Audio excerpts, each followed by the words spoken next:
Did you know that every 7 years, approximately, all of the cells in your body are completely replaced with new cells? This means that you, every 7 years, are an entirely new person, meaning not a single bit of you is the old you. Just everything has been replaced with new cells, DNA, etc. This is interesting because if you were to take all of the old cells that your body had, the ones that were used for your skin, your eyes, your bones, everything, and then you were to pile them up after they've been discarded, and then you have your new body, but take all those old pieces and put them all back together, you would have a copy of yourself just 7 years older. That is a little bit of a mind twister. You could even say at that point, which one of you is the real you? Very interesting thought. This is also known as the shipbuilder paradox. It was this old idea that if you were to have a ship that was traveling in the ocean, and then over time, if you took apart the ship, one piece at a time as you replaced, a broken piece here or a broken piece there, and then you ended up, keeping all the pieces of the ship. When you got back to wherever it was you were going, you could reassemble the exact old ship. Now, the parts would be worn down and all of that, right? But you would have two ships in essence. So this really calls into question this idea of identity. Who are we? Are we our bodies? Are we our material parts? That is the question. And a lot of people have tried to answer this with, well, that is just our bodies. That's not our souls, right? That is not what really lives on and endures. And this is an appropriate topic because today is actually Easter Sunday, 2026. Happy Easter, everybody. And it's, this idea that, Christ came back from the dead and then ended up saving the souls of all those who are Christian so that, they may live on for eternity as a sacrifice, right, on the cross. This is very similar in that you have our bodies die off, our sacrifice, so that we can go on and we can live and end up having eternal life, so to speak, right? It's analogous. It's not the same thing. But anyway, you could say that who we are and what we are is not any one part. It is the whole collection of our experience, of what we've done, our legacy, and how we've affected reality in and of itself. This would be the idea of who we are. This is a lot more holistic of an approach, and I would say it makes you begin to think about certain things like, well, if my actions are who I am, right? And what I do is what makes me different, right?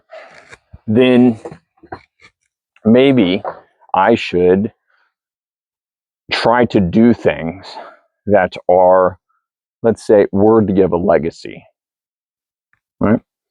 So if you ended up, living a life where you harmed others and you did wrong, you lied, etc., you could say that you are lies. Or if, some people would just say you're a liar or a thief. But if you did good, you helped, you to give charity, and you help people out wherever you could, then you'd be a good person or a philanthropist or whatever it is that you would call yourself, a good Samaritan maybe. Your identity is really what defines you in reality, right? Everything is identity. Everything is a definition and a contrast. If you are a this, that means you are not a that. You are a placeholder, because we live in a universe that's a vacuum, in essence, everything that is holding a place for something that isn't. Now, that sounds a little tricky to try and wrap your mind around. But if you are to take an action in reality, that immediately causes the inverse to happen. Now, how could that be so? Well, if you think of it like this, if you were to do something good, like giving to charity, you are bringing into reality the example or the definition of something that is good. You are showcasing a good thing, right? Now, in order for it to be defined, you have to have a contrasting edge or an inversing mirror of an example in order to actually showcase that that thing exists. I hope I'm being clear here. So basically, what I'm trying to say is that you can't have good without evil. You can't have evil without good. And you might be going, well, okay, well, how does this relate to the opening, the shipbuilder paradox, right? You have your cells, they die off, and then you have a new you, et cetera, et cetera. The point is, this is a thread of identity. Now, if we are celebrating Easter too, this time where we are acknowledging, recognizing this idea of, sacrifice for life, etc., then we have to think about how there is this idea of, well, you can't have life without death. It wouldn't be a thing. It would just be existing, just can't be at all without there being someone who dies. It wouldn't work. Now, you'd say that's counterintuitive. That doesn't make any sense. It's a very slippery thing to grasp. It's very, very elusive. I would like to make this a little more clear for you. Okay, let's say someone lived on forever on their own. They never died. They just existed. All right, there was no end. That would mean also there's no beginning. Because in order to have an end, you have to have a beginning, you have to have an end. For at least the segment of what you are. All right. So, that being said, you, as a part that sheds off the old, like a lizard peeling its skin off to make room for a new body, you have to change. You have to be different. Because if you were to stay the same as you were forever, right, there would be no change in anything. There'd be no change in time. There'd be no change in what reality is. So what is, and this is important, what is time? Time is movement. Time is the things in reality, the particles, the objects, etc., changing in position relative to the other objects that are in reality, the very things that are placed everywhere. Right? Time is not a clock. Time is not 4 seasons that pass. This is the, spring equinox is one of the major reasons we're celebrating Easter, right? In and of itself, time is the changing of patterns. You have things that physically move, right?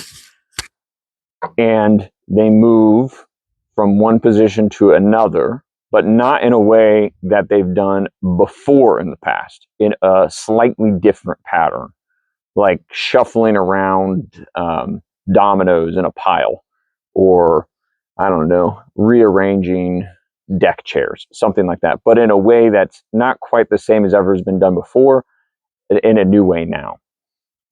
So, all of this stuff that I'm trying to get at here is that in order to grow, to continue on, to be, renewed, to be saved, right? So to say, you must change, and you must change it in a way that you've never been before. Okay. I hope I'm trying to start to get this across. I'd really like make a comment and tell me, Justin, you're making absolutely no sense if I'm not making any sense. And you can, tell me how I'm rambling, but I don't think I am.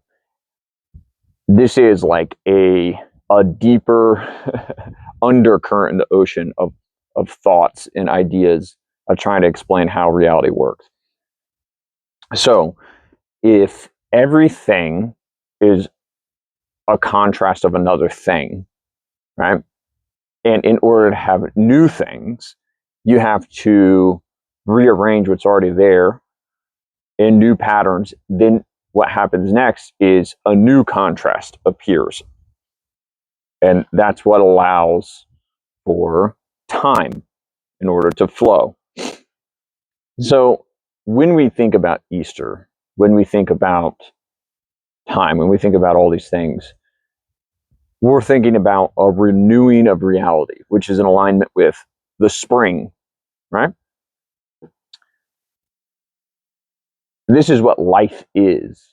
Life is never stagnant. It's never completely the same all the time. Life goes on, and that's what makes it an adventure. Because imagine if everything stayed the same all the time. There was no death. Everything was just stable life.